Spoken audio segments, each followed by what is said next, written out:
ici par sa grâce. Et avant que je ne commence, j'aime souvent les petits défis, les petites questions. Je vais vous poser une petite question. Est-ce que vous connaissez, quelqu'un peut me donner une des phrases avec laquelle la plupart des épîtres de l'apôtre Paul se terminent? Une phrase avec laquelle la plupart des épîtres de l'apôtre Paul se terminent. Bon, allons par exemple à la fin de l'une des épîtres de Paul, par exemple dans 1 Thessaloniciens peut-être, ou bien Philippiens, à la fin. Généralement, ce qu'il disait, je vais par exemple dans Philippiens 4, le dernier verset 23, que la grâce du Seigneur Jésus-Christ soit avec vous. Est-ce que vous avez trouvé? Donc, généralement, Paul finissait toujours ses épîtres par la grâce de Dieu. Vous pouvez vérifier. Toutes les fins, presque à toutes les fins, il y avait toujours que la grâce de notre Dieu soit avec vous, ou alors que la grâce de Jésus-Christ soit avec vous, que la grâce de Dieu soit avec chacun de nous et tout. Donc, et puis pour moi, c'est-à-dire qu'en fait, la grâce de Dieu, c'est ce qui est au centre de la vie chrétienne aujourd'hui. Et c'est pourquoi aujourd'hui, nous allons parler de la victoire de la grâce. Je ne sais pas si tu peux te tourner à côté de ton frère pour dire ce que Paul a dit, que la grâce du Seigneur Jésus-Christ soit avec toi. Donc, que la grâce du Seigneur Jésus soit avec chacun de nous ce matin. Je vais vous dire, à vrai dire, nous, s'il fallait trouver qui était digne de s'approcher de Dieu, personne ne serait digne. Personne. Parce que la Bible dit que nous sommes tous pécheurs. Donc, un Dieu qui est saint et nous qui sommes pécheurs, vraiment, il n'y aurait rien. On n'a rien de commun. En réalité, personne ne pouvait s'approcher de lui. C'est un peu comme un roi. Quel serait un rapport entre un roi qui a beaucoup de richesses et un paysan? Est-ce qu'il y a un rapport? Je ne vois pas. Mais Jésus, à cause de la grâce, a permis que nous qui étions entre guillemets des paysans, entre guillemets des personnes perdues, qu'on puisse aujourd'hui s'approcher du trône de la grâce. Donc ce matin, on va voir la victoire de la grâce. Qu'est-ce que la grâce nous apporte? Qu'est-ce que la grâce a fait dans notre vie? Quand je méditais ça, j'étais béni personnellement. Et je prie vraiment que Dieu nous donne de comprendre la puissance de sa grâce ce matin, la victoire de sa grâce. Et pour ça, on va aller dans un livre, Luc chapitre 15. Je vous dis, c'est une histoire, chaque fois que je la lis, elle m'enseigne toujours. Luc 15, l'enfant prodigue, à partir du verset 17. L'histoire de l'enfant prodigue. On va voir vraiment la puissance de la grâce de Dieu. Lisons à partir de 17 jusqu'à 24, dans un premier temps. Non, 15 s'il vous plaît, 15.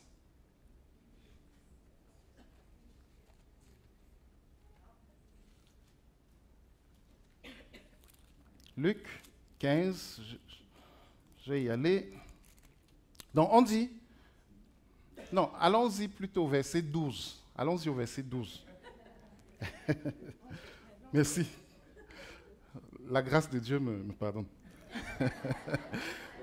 Alors, le plus jeune dit à son père, donc en fait il s'agit d'un homme qui avait 2 fils. Et puis le verset 12 dit, le plus jeune dit à son père, donne-moi la part de bien qui doit me revenir.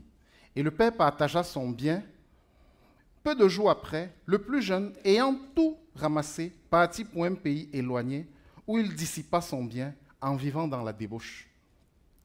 Puis lorsqu'il eut tout dépensé, une grande famine survint dans ce pays, et il commença à se trouver dans le besoin. Il alla se mettre au service d'un des habitants du pays, qu'il envoya dans ses champs garder les pourceaux. Il aurait bien voulu se rassasier des carouges que mangeaient les pourceaux, mais personne ne lui en donnait. Étant rentré en lui-même, il se dit, « Combien de mercenaires chez mon père ont du pain en abondance, et moi ici, je meurs de faim. » Donc l'histoire, c'est un enfant qui est allé loin de son père. Il a décidé d'aller vivre sa vie comme bon lui plaisait, mais il se retrouve en difficulté. Et quand je lisais ça, je me rendais compte que c'est l'histoire de plusieurs personnes. Parfois, nous nous trouvons dans beaucoup de situations difficiles, simplement parce que nous sommes éloignés de notre Père. Chaque fois que tu es déconnecté de ton Père, il y a quelque chose qui n'ira pas. Tu auras tellement de situations difficiles, simplement parce que tu t'es éloigné de ton Père. Et puis, ce qui m'intéresse, c'est la suite. Il dit, au verset 18, « Je me lèverai, j'irai vers mon Père et je lui dirai, « Mon Père, j'ai péché contre le ciel et contre toi. Je ne suis plus digne d'être appelé ton fils. Traite-moi comme l'un de tes mercenaires. » Et voilà ce que simplement Dieu attend de nous. Qu'à un moment donné, on réalise que j'ai essayé de toutes mes forces, je n'ai pas pu, mais je reviens vers toi, Seigneur. Et cet enfant, c'est ce qu'il a fait. Il est retourné vers son père en disant que maintenant, je ne veux plus que tu me traites comme ton fils, parce que je ne suis pas digne d'être appelé ton fils. Je mérite que tu me traites comme un mercenaire.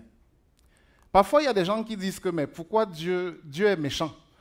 Il y a des gens qui disent ça, que si Dieu était vraiment bon, pourquoi le mal existe dans le monde? Est-ce qu'on vous a déjà posé cette question? Pourquoi le mal existe? Et puis un jour, il y a un coiffeur qui avait un client qui était chrétien. Il lui posait la question, ben, si Dieu existe dans le monde, il dit Dieu n'existe pas. Parce que si Dieu existait, pourquoi il y aurait autant de mal? Le client est resté tranquille. Quand on a fini de le coiffer, il est sorti et il a vu un fou qui était à l'entrée du salon de coiffure, qui avait des cheveux très longs. Il a entré et dit au coiffeur, les coiffeurs n'existent pas. Le coiffeur lui dit, mais moi j'existe. Me voici, comment tu peux dire que les coiffeurs n'existent pas? Il dit, la preuve que les coiffeurs n'existent pas, regarde le fou qui est dehors. Regarde ses cheveux qui sont longs. Le coiffeur dit, mais c'est parce qu'il n'est pas venu me voir. Il dit, c'est la même chose. C'est parce que vous ne venez pas voir Dieu que vous croyez qu'il n'existe pas. Dieu ne te forcera jamais à venir à lui, mais il attend que tu viennes vers lui comme l'enfant prodigue. Et lorsque tu viens vers lui, tu peux bénéficier de ses grâces. Alléluia. Et on va voir par la suite ce qui s'est passé dans la vie de cet enfant qui s'est approché de Dieu. Le verset 20, il se leva et alla vers son père.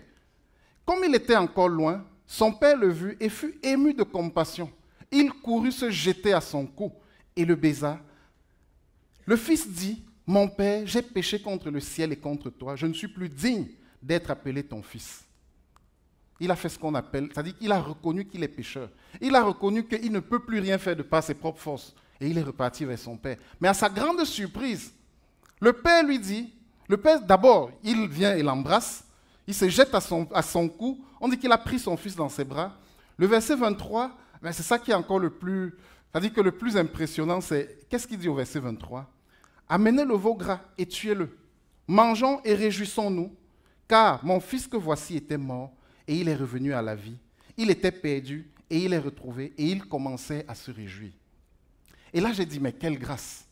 Comment une personne peut avoir commis autant de choses, autant d'abominations? Il a pris non seulement l'héritage, est-ce que vous imaginez? J'ai l'impression que l'enfant là voulait même que son père meure. Parce que comment quelqu'un peut avoir l'idée de demander l'héritage? Ça veut dire qu'en fait, il était tellement attaché à l'héritage de son père que son père ne mourrait pas. Malheureusement, entre guillemets, pour lui. C'est pourquoi il a dit non, papa, je suis fatigué, donne-moi la part de bien qui me revient. Et nous sommes parfois dans cette situation-là, où on dit, moi je vais aller vivre ma vie comme bon me semble. Parfois, il y a des gens qui disent que non, la vie des chrétiens, là vraiment, vous êtes des... je ne sais pas, les chrétiens ne sont pas ça, c'est une vie difficile. Nous, on préfère vivre notre vie. Les gens ont l'impression que nous, chrétiens, on ne vit pas. Alors qu'en réalité, c'est même le bonheur en Christ. Être en Christ, c'est le plus grand bonheur qui existe. Les gens pensent qu'ils sont libres de faire leur vie, mais la Bible dit que nous sommes esclaves de tout ce qui a triomphé de nous. Donc si tu es esclave, si par exemple tu ne peux pas te passer d'une chose, ça veut dire que tu es esclave de la chose. Il y a des gens qui ne peuvent pas se passer de l'alcool. Ils sont esclaves de l'alcool. Il y en a qui ne peuvent pas se passer des femmes. Un monsieur, un jour, je lui ai dit, si tu veux, je lui ai dit un jour, il me disait que Basile, moi je suis aussi chrétien, comme toi. Tu penses que c'est toi seul le seul chrétien? Je lui dis, est-ce que tu es capable, parce qu'il était avec une, chez nous on appelle ça la petite amie. C'est-à-dire qu'une fille avec qui il faisait des choses pas bien, et je le savais. Je lui dis, bon, il faut donc te détacher d'elle. Il me dit, Basile, c'est comme si tu me demandes de couper tout mon doigt s'y est jeté. C'est compliqué ce que tu me demandes là. Et je lui ai dit, mais là tu es esclave. Parce que tu n'arrives pas à te détacher d'une chose qui toi-même au fond de toi, tu sais, n'honore pas Dieu. Parce que ce que tu fais n'honore pas Dieu, mais tu ne peux pas le faire parce que quoi? Tu es esclave de cette chose. Chaque fois qu'on s'éloigne de Dieu, on est esclave du péché. On est esclave de tout ce qui a triomphé de nous. Et l'enfant était, malgré qu'il avait un père riche, il se retrouvait dans une situation difficile. Dans une situation où il cherche même à discuter la nourriture avec les pourceaux. Je ne sais pas si vous imaginez à quel point le péché peut nous rendre misérables. On se retrouve en train de discuter la nourriture avec les pourceaux. Un fils dont le père avait beaucoup d'argent, il se retrouve là. Chaque fois que tu te détournes de Dieu, tu peux te retrouver dans cette situation-là. Mais ce qui m'intéresse, c'est l'attitude de Dieu. Dieu a toujours les bras ouverts pour nous. Dieu a les bras tendus. Il est prêt à accueillir chaque pécheur qui vient vers lui d'un cœur sincère.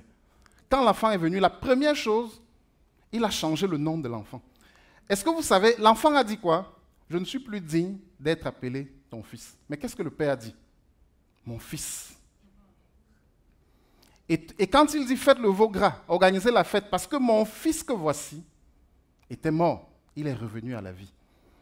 Le fils lui-même ne se considérait plus comme tel. Mais le fait de revenir à Dieu, ça change complètement son identité. Chaque fois que tu viens à Dieu, Dieu change ton identité. Dieu, toi qui n'étais pas autrefois un fils, Dieu fait de toi un fils.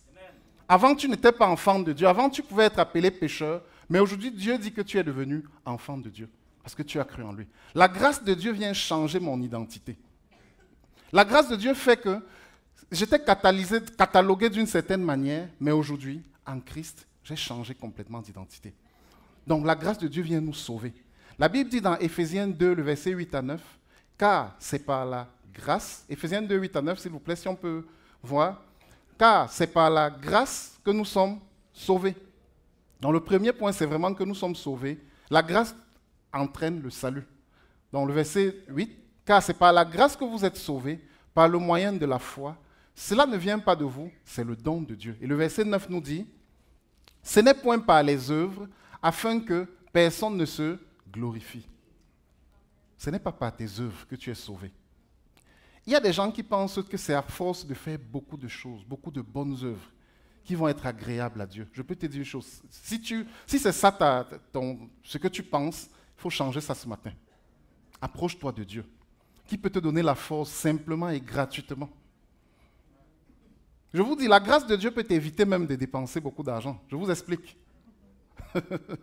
Il y a des gens qui dépensent beaucoup d'argent pour aller voir des psychologues. Il y en a qui me regardent ici. Ils disent que, comment tu parles de moi? Il y a des gens qui dépensent beaucoup d'argent pour aller voir parfois des conseillers pour certains domaines de leur vie. Mais je peux vous dire que la grâce de Dieu peut te donner la force d'abandonner, c'est-à-dire que d'être agréable à Dieu. Il y en a qui ont l'amertume dans leur cœur, il y en a qui manquent la paix, il y en a qui se sentent comme seuls, il y en a qui ont des choses, ils n'ont pas de joie, ils ont toujours des ennuis. La grâce de Dieu peut te donner toutes ces choses-là. Alléluia. Dieu peut te sauver, il te donne toutes ces choses que tu cherches parfois ailleurs, gratuitement et simplement. Vous voyez que l'église est bien, non? Ça peut nous faire économiser quand même, pour ceux qui aiment de l'argent. La grâce de Dieu peut te libérer de tout péché. Je dis tout, sauf quoi? Sauf rien. La grâce de Dieu nous libère de tout péché. Maintenant, non seulement, la première chose, c'est que la grâce de Dieu te sauve. Ça te sauve de la domination du péché. Ça te sauve de la domination de Satan. Et ça te sauve même de l'enfer. Tant que tu n'es pas en Christ, tu iras en enfer. Mais la grâce de Dieu vient te sauver. Le péché qui dominait sur toi n'a plus de domination sur toi. Parce que désormais, tu es en Christ. Si quelqu'un a un péché sur lequel il est encore, c'est-à-dire qu'il domine encore dans sa vie, je peux vous dire une chose, la grâce de Dieu est disponible ce matin. Le pasteur a parlé, je crois qu'on était dans le même esprit. Ce matin, tu peux dire, Seigneur, je suis fatigué. Comme l'enfant prodigue, tu l'as libéré, tu l'as accepté. Ce matin, je viens à toi de tout mon cœur. Et je vous dis, ce matin, Dieu libère quelqu'un. Alléluia. Dieu doit libérer, parce qu'il est là, il est fidèle. C'est le même Dieu qui a accueilli l'enfant prodigue. Le Père, c'est vraiment l'image. Le Père de l'enfant prodigue, c'est l'image de Dieu qui est prêt à t'accueillir. Si tu viens d'un cœur sincère, il va t'accueillir, il va te recevoir. Mais non seulement il te sauve, mais la deuxième chose, le deuxième point, c'est que la grâce de Dieu nous élève et nous bénit. Regardez ce qui se passe dans le... Revenons au verset 24. Qu'est-ce qu'il a fait? De Luc 15.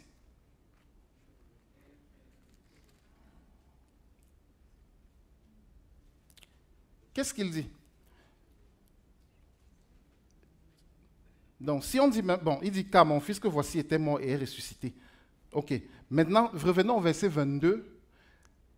Mais le père dit à ses serviteurs, apportez vite la plus belle robe et l'en revêtez. Mettez-lui un anneau au doigt et des souliers aux pieds. Amenez le veau gras et tuez-le, mangeons et réjouissons-nous. Moi, je me suis posé la question, non seulement le père l'admet, son père aurait pu dire, ok, viens mon fils, c'est bon, assieds-toi, repose-toi. Mais qu'est-ce qu'il fait en plus de ça? J'ai dit, mais la grâce de Dieu est puissante.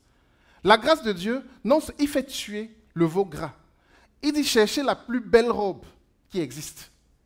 C'est-à-dire que je suis sûr, dans la maison, il y avait certainement peut-être des robes. Et il y avait même des fils. Tout à l'heure, on va voir le cas de son fils aîné. Mais il n'a pas pris la belle robe pour donner au fils aîné, qui pourtant était chez lui. Il a pris la belle robe pour donner à l'enfant prodigue, celui qui avait péché dehors. Je ne sais pas si vous comprenez un peu le cœur de Dieu. Dieu non seulement te pardonne, mais il te bénit. Il te donne la plus belle robe. Regardez, et par la suite il dit, mettez-lui un anneau au doigt et des souliers aux pieds. Est-ce que ça vous rappelle quelque chose dans la Bible? Le symbole de l'anneau, les souliers. Est-ce qu'on a fait ça à quelqu'un? Allons dans Genèse 41. Genèse 41, le verset 1 à 2. Regardez qu'est-ce que ça symbolise. Genèse 41.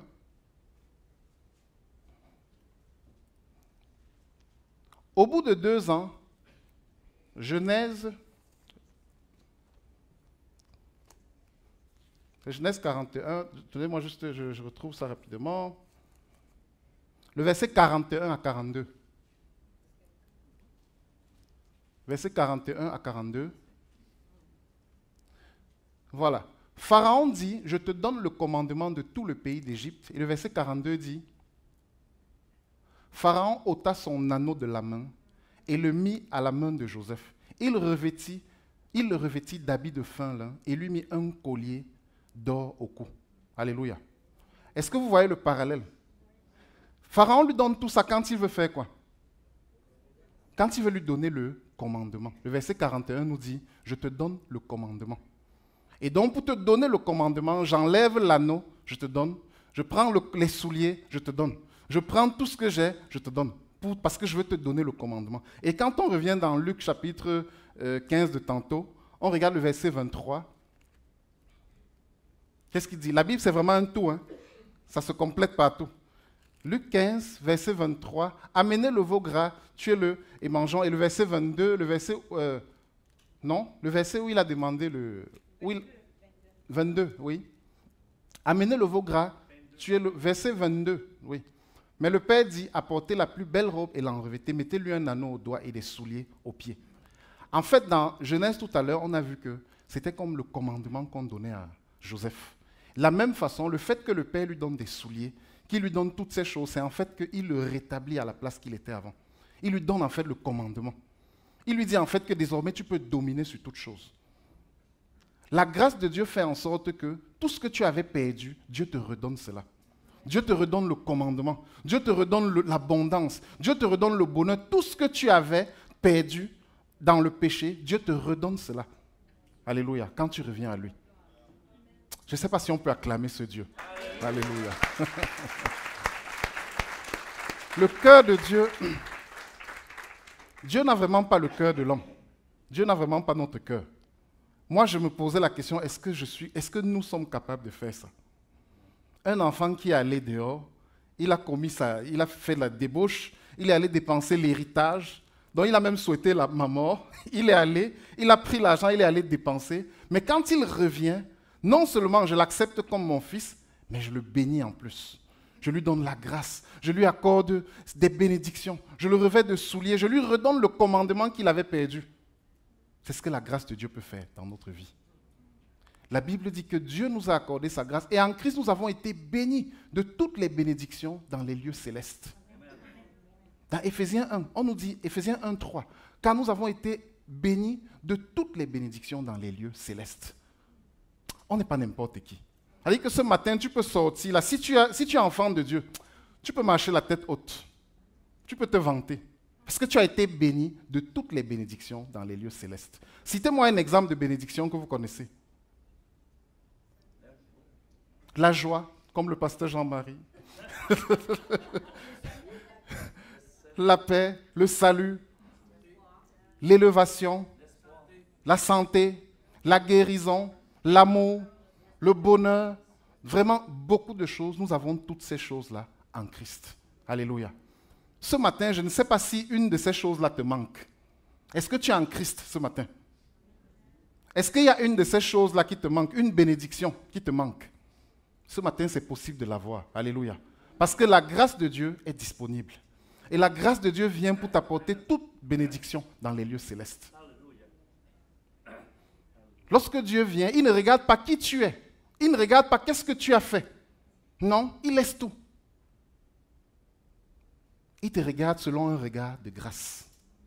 Et à cause du regard de grâce qu'il a sur toi, il te bénit. Il te bénit au-delà de tout ce que tu peux penser. La grâce de Dieu. Et je disais, Seigneur, je ne sais pas si je peux avoir ton cœur de grâce. Mais c'était ma prière. Donne-moi d'avoir un cœur de grâce. Que l'Église ait un cœur de grâce. Le cœur de grâce ne regarde pas l'autre selon son ancienne vie. Mais le cœur de grâce regarde l'autre comme Dieu le regarde. Et puis le point que je vais aborder tantôt maintenant, c'est la différence justement entre la grâce et la loi. Regardons la suite de notre histoire. Voilà un enfant qui arrive. Voilà un monsieur qui est le prototype de la loi. Verset 25. Allons toujours dans notre histoire. Or, le fils aîné était dans les champs. Lorsqu'il revint et approcha de la maison, il entendit la musique et les danses. On est en train de danser. Verset 26. Il appela un des serviteurs et lui demanda ce que c'était. Le verset 27. Ce serviteur lui dit, ton frère est de retour. Et parce qu'il l'a retrouvé en bonne santé, ton père a tué le veau gras. Il se mit en colère et ne voulut point entrer. Son père sortit et le pria d'entrer. Voilà le cœur de la loi. Mais comment un homme qui a fait toutes ces choses, il revient et tu tues le veau gras? Le verset 29 dit, mais il répondit à son père, voici il y a tant d'années que je te sers, sans avoir jamais transgressé tes ordres. Et jamais tu ne m'as donné un chevreau pour que je me réjouisse avec mes amis. Le verset 30, et quand ton fils est arrivé, celui qui a mangé, regardez comment il appelle le fils, celui qui a mangé ton bien avec des prostituées. Voilà comment on catalogue celui-là. C'est comme ça que les gens qui vivent sous la loi vous regardent. Celui qui a mangé ton bien avec des prostituées. Il y a des gens à l'église qui vont te définir comme celui qui commettait souvent beaucoup d'adultère. Celui qui insultait beaucoup, celui qui était très insolent. Voilà les gens qui vivent selon la loi. Ils te définissent toujours par rapport à un péché que tu as commis. C'est ce que le fils aîné a fait. Celui qui, il dit, ton fils est arrivé, j'imagine comment il devait être. Celui qui a mangé ton bien avec des prostituées. C'est comme ça que quand vous voyez certains chrétiens, ils font. Celui-là, on parle des chrétiens, vous parlez de celui-là. Il y a des gens comme ça. Ne regardez pas l'expression de leur visage, c'est même affreux. Quand tu parles mal de quelqu'un, même la grâce de Dieu n'est pas avec toi. Que regarde celui-là. Hein, celle-là, on parle des chrétiens, vous dites qu'elle aussi elle est chrétienne. Vraiment, vous m'amusez. Ça, c'est les gens qui marchent selon la loi. La loi condamne. La loi catalogue l'autre selon son péché. Mais la grâce de Dieu voit au-delà du péché. Le verset 31, il dit, « Mon enfant, lui dit le Père, tu es toujours avec moi et tout ce que j'ai est à toi. » Et le verset 32, enfin, « Mais il fallait bien s'égayer et se réjouir parce que ton frère que voici était mort et qu'il est revenu à la vie, parce qu'il était perdu et qu'il est retrouvé. » Dieu voit plutôt une personne qui était perdue et qui est retrouvée. Dieu l'appelle plutôt quelqu'un qui est retrouvé. Mais son frère l'appelle celui qui est allé voir les prostituées, celui qui est allé avec les prostituées. Je vais te dire ce matin, Dieu ne te regarde pas selon ton état que tu avais fait antérieurement, mais il te regarde selon la grâce qu'il a déposée en toi. Alléluia. Je vous dis, Dieu change vraiment les situations dans la vie. Et parfois, le problème, c'est nous qui nous regardons encore autrement. Mais Dieu te regarde différemment. Il y a un pasteur que je suivais et qui parlait de la grâce, il nous parlait de l'histoire de la femme adultère. Et il nous disait, à vrai dire, si Jésus, c'est dans Jean 8, si vous regardez vos Bibles, pour les Bibles qui ont des titres, la plupart des titres dans ces Bibles-là, c'est quoi? La femme adultère. Et lui, il disait que si c'est Jésus qui avait écrit la Bible, il n'est pas sûr qu'il aurait mis ce titre. Il aurait mis, par exemple, la femme rachetée, la femme retrouvée, la femme qui a été restaurée. Mais l'homme, la femme, on m'attelle sur le péché. Frère, aie un regard de grâce ce matin. Aie un regard de grâce. Comment Dieu appelle, par exemple, David dans la Bible? Il appelle quoi? Est-ce que David n'a pas fait des choses abominables? Mais Dieu l'appelle comment? Il y a des hommes qui diraient que l'homme qui a commis un péché, l'homme qui allait tuer la femme de quelqu'un, l'homme qui a commis un meurtre, l'homme qui a... Mais Dieu l'appelle l'homme selon son cœur. Frère, la grâce de Dieu vient changer l'identité que tu avais au-devant de Dieu. Ne te dérange pas si les hommes te taxent selon ton péché. Crois en ce que Dieu dit de toi. Pendant que les hommes vont dire que tu es un pécheur, Dieu dit que tu es quelqu'un de restauré. Pendant que les hommes disent que toi, tu es quelqu'un, on n'attend rien de bon de toi, Dieu dit que sa grâce est avec toi. Dieu dit, je suis avec toi, tu as du prix à mes yeux.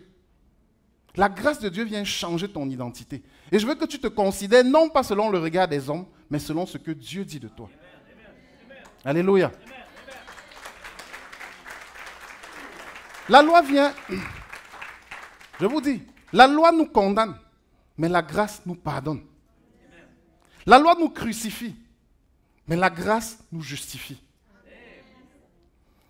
La loi, enfin, nous maintient dans la servitude, mais la grâce de Dieu nous amène dans la plénitude. Alléluia.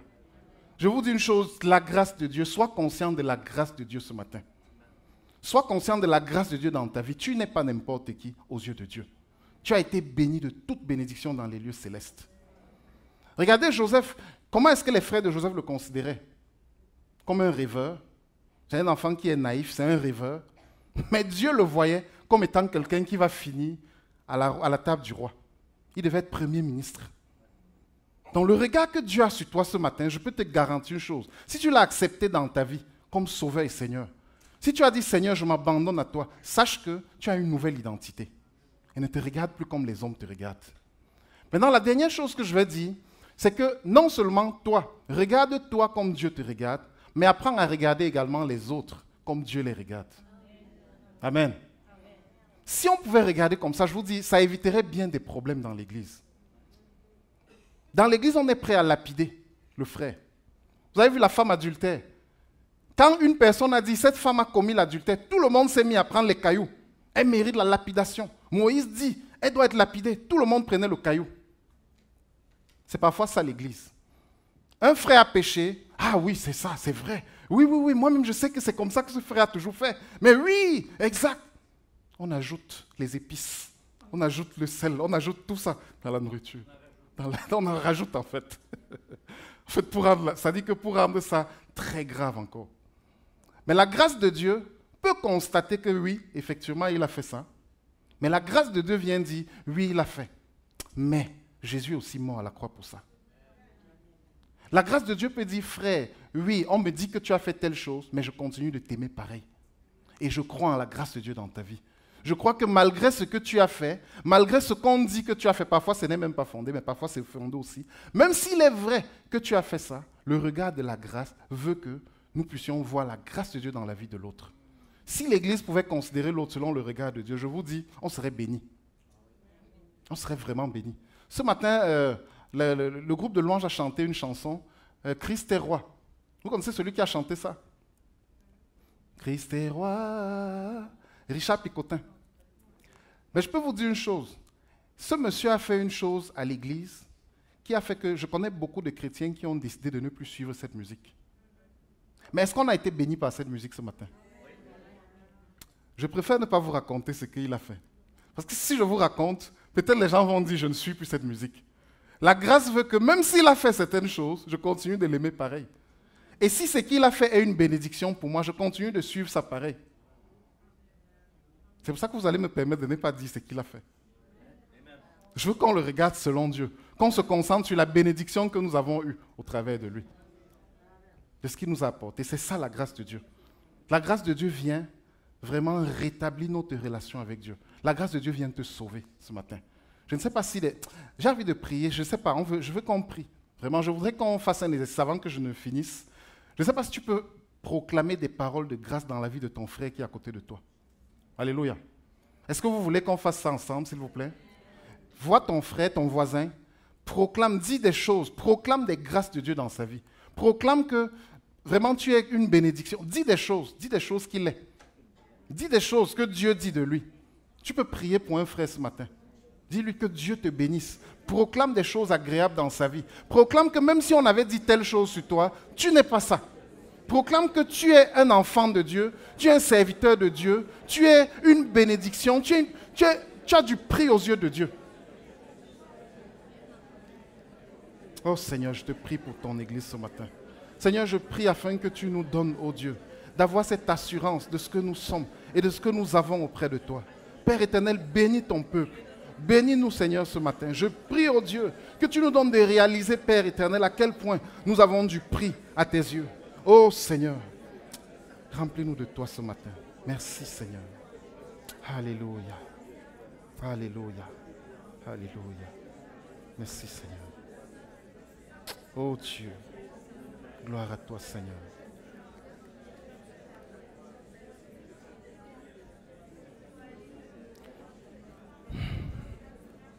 Alléluia. Merci, Seigneur, de remplir ton Église, de l'assurance, Seigneur, de ta présence. Merci, Père éternel, que ta grâce abonde dans nos vies, Seigneur. Nous te prions, ô Dieu, aide-nous à nous regarder comme toi tu nous regardes. Aide-nous, Seigneur, à voir les choses comme toi tu vois, Seigneur. Je prie que tu bénisses ton Église ce matin, au nom de Jésus-Christ. Alléluia. Merci, Seigneur. Amen. Je voudrais, avant de finir, lire un texte dans Ésaïe chapitre 43. Merci beaucoup vraiment pour ce que vous avez fait. Je crois que quelqu'un est béni ce matin. Alléluia. Ainsi parle, Ésaïe 43, je vais finir par là.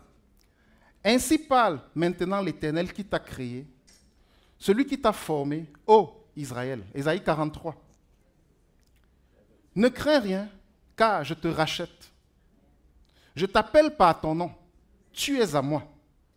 Si tu traverses les eaux, je serai avec toi. Et les fleuves, ils ne te submergeront point. Si tu marches dans le feu, tu ne te brûleras pas. Et la flamme ne t'embrasera pas, car je suis l'Éternel ton Dieu, le Saint d'Israël, ton Sauveur. Je donne l'Égypte pour ta rançon, l'Éthiopie et Saba à ta place, parce que tu as du prix à mes yeux, parce que tu es honoré et que je t'aime. Je donne des hommes à ta place et des peuples pour ta vie. Et enfin le verset 5, ne crains rien, car je suis avec toi. Je ramènerai de l'Orient ta face et je te rassemblerai de l'Occident. Alléluia. Ne crains rien, le Seigneur est avec toi ce matin. Alléluia. Je ne sais pas si quelqu'un a besoin vraiment de... Si quelqu'un a une situation difficile, je veux vous dire, je crois que la grâce de Dieu avec nous est disponible. On va prier le Seigneur. Si quelqu'un a une situation difficile, dans laquelle il sent que ça a toujours été, il n'a pas pu se libérer de ça. Peut-être que tu as un défi dans ta vie. Peut-être que tu as une dépendance même. Peut-être que tu as une chose que tu as combattue avec depuis beaucoup de temps, mais tu n'arrives pas à te libérer de cette chose. La grâce de Dieu est avec nous ce matin. Et on va prier le Seigneur. Il faut qu'on expérimente la grâce de Dieu ce matin. Donc, le groupe de prière va s'apprêter, mais je voudrais que nous puissions vraiment nous examiner. S'il y a quelque chose dans ta vie, on va prier le matin. On va prier ce matin. On va dire à Dieu, Seigneur, étends ta main de grâce sur nous.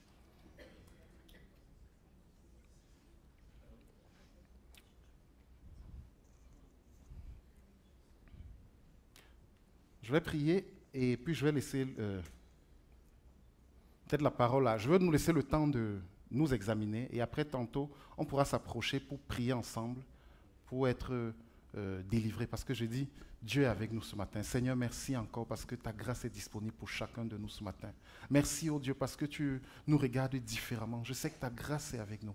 Seigneur, merci de prendre le contrôle et vraiment sonde les cœurs ce matin. Seigneur, regarde toutes nos faiblesses. Regarde, Seigneur, ce dans quoi nous avons des dépendances. Et je prie que tu interviennes puissamment, Seigneur, pour nous délivrer, Seigneur. Merci pour la grâce que tu nous as donnée en Jésus. Et merci parce que cette grâce nous accorde la victoire sur toutes choses. Merci et que ton nom soit béni. Au nom de Jésus-Christ.